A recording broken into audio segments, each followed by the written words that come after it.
इंदौर में शनिवार को संस्कृति, परंपरा और किसानों की मेहनत का अनोखा संगम देखने को मिला। मुख्यमंत्री डॉक्टर मोहन यादव शहर के दो बड़े आयोजनों में शामिल हुए, जहां एक ओर हापुस आम की खुशबू ने लोगों को आकर्षित किया, तो दूसरी ओर लोक संस्कृति और रंगारंग प्रस्तुतियों ने माहौल को उत्सव में बना दिया। मुख्यमंत्री ने इन आयोजनों को रोजगार, संस्कृति और परंपरा को बढ़ावा देने वाला मंच बताते हुए किसानों और कलाकारों का उत्साह बढ़ाया। मुख्यमंत्री डॉक्टर मोहन यादव शनिवार शाम इंदौर पहुंचे, जहां उन्होंने सबसे पहले मराठी सोशल ग्रुप ट्रस्ट द्वारा आयोजित मैंगो जत्रा में हिस्सा लिया और महाराष्ट्र के रत्नागिरी से आए आम उत्पादक किसानों से मुलाकात कर हापुस आम की खेती और उत्पादन की जानकारी ली। मुख्यमंत्री ने कहा कि इस तरह के आयोजन किसानों को सीधा बाजार और बेहतर मुनाफा उपलब्ध कराते हैं। किसानों ने भी बताया कि मैंगो जत्रा में उनकी पूरी फसल आसानी से बिक जाती है। इस दौरान मुख्यमंत्री ने प्रत्येक किसान को 11-11 हजार रुपए की प्रोत्साहन राशि देने की घोषणा की। कोकण का राजा हापुस आम का ये अनूठा आयोजन क्या मैंगो यात्रा किसान कल्याण वर्ष हमारी सरकार मना रही है और ऐसे में हापुस आम और वो भी रत्नागिरी, देवगढ़, पूरे देश और दुनिया में जिसकी धाक और साख है, सच में हमारे लिए मालवा में ये एक तरह से आंतरिक एकात्मता का भी है। बाजार उपलब्ध कराना, मालवा का बाजार और हापुस का आम रत्नागिरी से चल करके माँ अहिल्या की नगरी में आता है।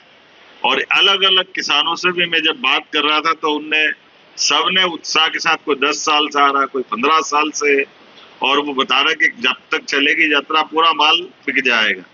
ये बड़ी अच्छी बात है और सौभाग्य की बात भी है। वैसे हापुस आम का जिसकी प्रसिद्धि जैसी है, हापुस आम जिनके बगीचे में होता है वो रत्नागिरी के लोग भी बहुत खूबसूरत होते हैं। मैं अपनी ओर से इस पूरी यात्रा को बधाई देता हूँ। यहाँ कितने किसान आए होंगे, तो 24 किसानों के लिए, प्रत्येक किसान के लिए अपनी तरफ से कुछ न कुछ उनको पुरस्कार देना चाहिए ना। क्या दोगे? प्रोत्साहन राशि क्या देंगे? थोड़ा सम्मान के साथ दो, तो सबको 11-11 हजार रुपये हमारी तरफ से, ताकि वो आकर के अपने आम खाए खिलाए, लेकिन यहाँ मालवा में आकर के किसान कल्याण वर्ष का आनंद तो इसी बात का कि हमारे से जुड़े तो आत्मीयता रहे, मालवा का, महाराष्ट्र का प्रेम। इसके बाद मुख्यमंत्री प्रतिष्ठित मालवा उत्सव कार्यक्रम में पहुंचे, जहां सांसद शंकर लालवानी और उनकी टीम ने शाही पगड़ी पहनाकर उनका स्वागत किया। मालवा उत्सव में देश भर से आए कलाकारों ने लोक नृत्य और सांस्कृतिक प्रस्तुतियां दी।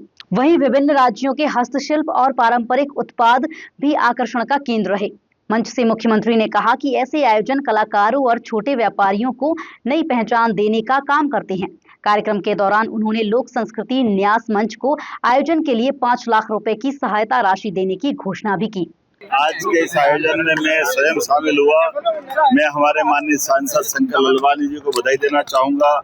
विगत 25 वर्षों से इस मालवा उत्सव को वो लगातार अलग अलग दायित्व भले ही उनके रहे हैं, लेकिन मालवी संस्कृति को देश और दुनिया के साथ एक रस करने के लिए इस आयोजन के माध्यम से उत्साह उमंग के साथ गर्मी की छुट्टी में हर एक परिवार को आने का एक अपने आप में मंच देते हैं, आकर्षण देते हैं। 1 लाख से ज्यादा अलग अलग कलाकारों को अलग अलग प्रकार की छटा बिखेरने के लिए ये मंच भी उपलब्ध कराते हैं। मैं अपनी ओर से बधाई देना चाहूंगा। इंदौर के इन आयोजनों ने एक बार फिर साबित कर दिया है कि परंपरा और संस्कृति केवल मनोरंजन का माध्यम नहीं है, बल्कि रोजगार और सामाजिक जुड़ाव का मजबूत आधार भी है। मुख्यमंत्री की मौजूदगी ने कार्यक्रम को नई ऊर्जा दी। वहीं किसानों और कलाकारों को सरकार से प्रोत्साहन मिलने से उत्साह भी बढ़ा है।